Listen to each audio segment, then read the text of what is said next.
Hello and welcome to my channel. I'm Robin Smith, certified trauma and relationship coach.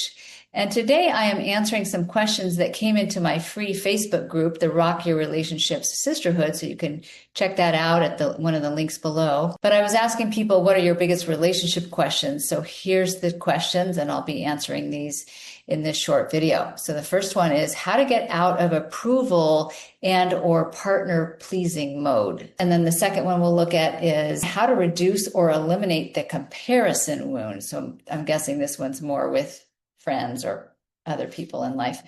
So let's start with this first one, how to get out of the approval or partner pleasing mode. So I have a question for you if you're asking this question, which is, do you have trust in your relationship built up over time? Because if you're in a newer relationship, it's more understandable that you might be like looking for approval or looking for like, is this working? Not feel as solid and secure in the relationship. So just check in with yourself around that, and just know that as you build connection, as you build safety and trust over time in a relationship, hopefully you will feel more secure about your partnership being, solid and trustworthy, and feel less need for approval. However, if this need for approval is a pattern in other relationships, whether friendships or love relationships,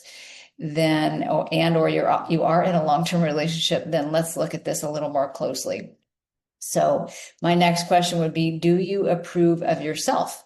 Because it's not uncommon that if you have self-worth issues, you don't feel like you're lovable or worthy or likable, or valuable, then it's going to be more likely that you are going to look for that approval and love outside of yourself. So I just did a video on this. I'm going to link it below, but the last video I made was all about self-acceptance and self-worth, why you may not have it and how to start building it. And it's really a foundational piece for having a healthy relationship. Because if you don't feel like you're valuable or you're lovable, it's hard to receive love because you're going to be pushing it away, or you're going to be maybe not trusting it, or the opposite, you're going to feel like you have to earn it and work hard to earn it. So it sounds like that might be happening here with this partner pleasing or seeking approval from your partner or from anyone outside of yourself. So that would be a first step, if that's happening for you, is to work on self-acceptance, self-love, so that you approve of yourself and you're not looking for that so much outside of you. And I'm going to be talking about that a little bit more in this video. And again, look for that other video I made. So let's talk about the partner pleasing, this question that you had about that. Some people are people pleasers. I don't know if that applies to this person who asked the question, but it's a more of a global, like often looking for approval, looking for how can I make this person like me in order to avoid rejection and in order to sustain the relationship. So that's not a healthy place to be, because it takes a lot of effort and it takes you out of your authenticity.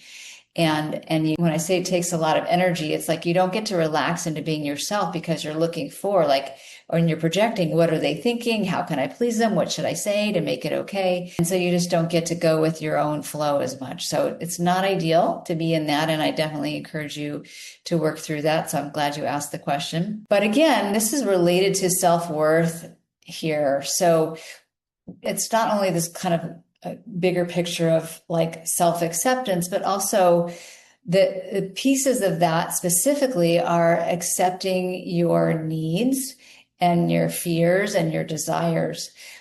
Because when we don't accept those, especially needs, and we think I'm not allowed to need or want affection or attention or to have my first choice, I don't get to have what I want, then we're going to suppress those needs and we're going to try and go with whatever anyone else wants. And then eventually that builds resentment, because we realize we're not getting our needs met and we're always going with, again, what other people want. And an example might be like, hey, where do you want to go out to eat? I don't know. Where do you want to go? Okay, let's go there, and then you're there and you're like, this isn't even food that I like. So that's a small example, but that may be a pattern of kind of regularly just asking others what they want first. Maybe you don't know what you want, you're not connected to your needs, and that might be because you've been suppressing them, or you feel scared that your needs won't be approved of, and so then you don't ask for them or advocate for them, and then again you later feel resentful. So part of accepting yourself is accepting your needs and accepting that your needs are valuable and worthy, and that you're worthy no matter what your needs are. So getting support around this is going to be really important. Support around owning your value, around valuing yourself and all aspects of you. So that being said, like as we look at a relationship, you asked in the beginning, I'm going to read that again, partner pleasing mode. So again, I don't know exactly what you mean by that, but I did want to say that like it's not a bad thing to want to please your partner. Like we want to do acts of kindness and care and show that, little things, but we don't want to be existing to please them or feel like we need to please them in order for them to be happy or in order for them to like us. So we want that pleasing to come from a solid place of I'm enough and we like each other and this is a natural thing we do for each other, instead of like, how can I please you so you don't leave me, right? So we don't want it to come from a place of fear of rejection or abandonment. So getting back to how to work with this, to review, is to work with your self-acceptance and owning your value and getting support around building your self-worth, because you want to be loved for who you actually are and not for who you think someone wants you to be, because that again is an energy drain and it's not sustainable, and you're overly compromising and you're going to feel resentful and exhausted if you keep doing that. Okay, so let's move on to the second question, which is how to reduce or eliminate the comparison wound. Again, I'm not totally sure what you mean by comparison wound, but I'm going to make an assumption, because it's so common, especially with women, that you mean you tend to compare yourself to others and then make yourself feel bad, feel like you're not enough. So it's very painful to do that. I know that place. I've been there. I've done that a lot when I was younger. I did a lot of work on my self-worth and self-esteem, so I don't do that so much anymore. But I just want to give you a hug and say, it's not helpful. It hurts yourself to do that. And so how do you stop doing that? I know it's not easy. I can't just say stop it and you're going to stop it. So I'm going to give you some tips here. But, just know, and you could put a me too in the comment if you can relate to this one, this wound of feeling like you're wounding yourself really by comparing yourself to other people who you judge as better than you. And then you judge yourself as not as good or not good enough, or there's something wrong with me and that kind of thing. So we want to get to a place where we are so solid in who we are and our value. Again, this question is super related to the last one, that it doesn't matter what other people are doing or saying. Like they're them and I'm me, and it doesn't even relate. Like they get to be who they are and I get to be who I am. It doesn't mean that we like everything about ourselves or that we don't have room for improvement, but that we're in a place where I'm okay as I am and I'm a work in progress. So that's like a more healthy place to be with yourself. So again, this is really about your own sense of value and worth and your sense of solidity in who you are, and that who you are is good enough. Again, it's maybe not perfect, but who you are is good enough or okay.